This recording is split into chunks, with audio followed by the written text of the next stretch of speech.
दिनांक 10 जून 2024 सोशल मीडियाच्या माध्यमाने वेगवेगळ्या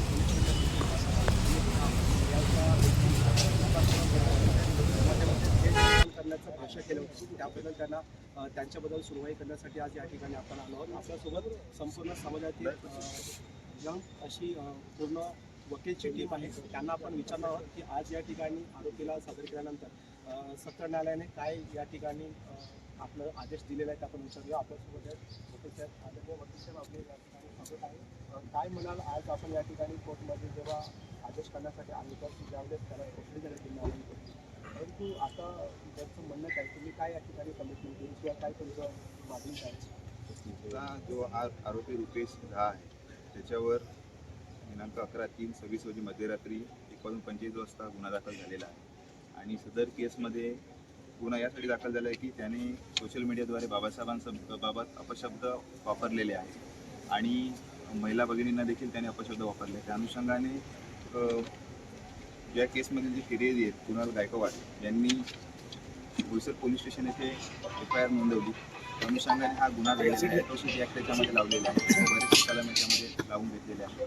त्यानंतर त्याला दिनांक 11 तारखेला 11 मार्च 2026ला मान्य न्यायालयात हजर केलं. मान्य न्यायालयाने सदर केसवर सुनावणी घेऊन दिनांक 14/3/26 म्हणजे आजपर्यंत आरोपीला PC दिली होती व आज पुन्हा या केसवर सुनावणी होऊन मान्य न्यायालयाने आरोपीला दिनांक 16 मार्च 2026 पर्यंत PC दिलेली आहे. आज आम्ही सुनावणी दरम्यान या केसमध्ये तपासी अधिकारी नाईक साहेब जे होते त्यांनी देखील की या गुन्ह्यामध्ये जो आरोपीने जे मोबाईलमध्ये जी रेकॉर्डिंग केलं त्याची व्हिडिओ जी बनवलेली आहे ती वाहनामध्ये बनवलेली आहे. आम्ही मान्य न्यायालयासमोर ते आमचं मत मांडलेलं आहे.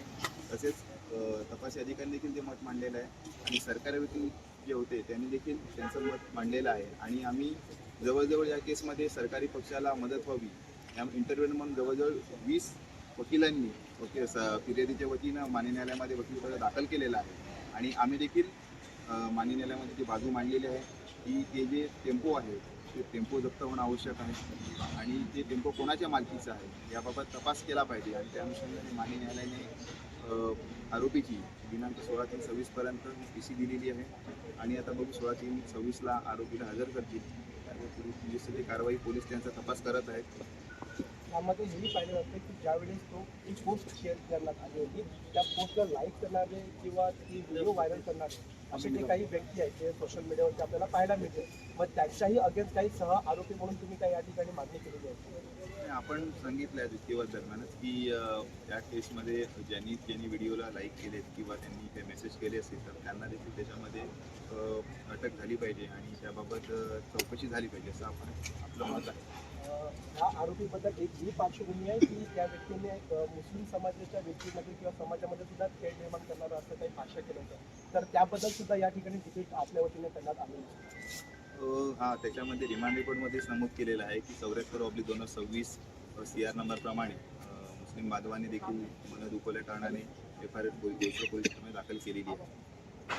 तसेच या ठिकाणी आपल्याला पाहायला मिळत आहे की ज्यावेळेस न्यायालय सत्रामध्ये त्या आरोपीला उपस्थित केल्यानंतर आपल्या वकिलांच्या बाजूनुसार फिर्यादीचे जे वकील आहेत त्यांच्यानुसार त्याला जास्तीत जास्त कठोर कशी शिक्षा होईल त्या वतीने या ठिकाणी सरकारी वकील असतील किंवा आपले वकील क्षेत्र असतील त्यांच्या वतीने या ठिकाणी चर्चा करण्यात आली होती.